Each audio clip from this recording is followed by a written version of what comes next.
বউ পিটাইলে কিন্তু আল্লাহ আপনারে পিটাবে। বউ পিটানোর জিনিস নয়, বউ মায়ার জিনিস, মহাব্বতের জিনিস।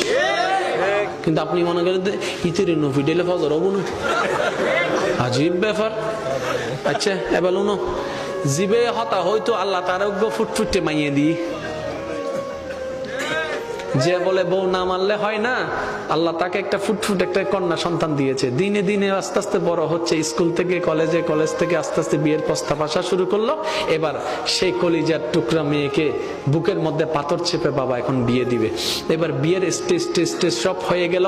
বিদায় বেলায় এসে বাবা যখন ওই হাত তুলে দেয় না, মেয়ের হাত তুলে দেয় না অভিভাবক হিসেবে স্বামীর হাতে, যখন তুলে দিচ্ছে তখন বলছে, এই এটা কিন্তু আমার ফুল, খবরদার আমার ফুলের গায়ে যেন একটা টুকাও না লাগে, আমার ফুলের গায়ে যেন একটা টুকাও না লাগে।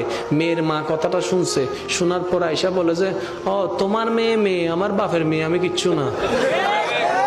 কথা বলে না কেন? আর একটু জোরে।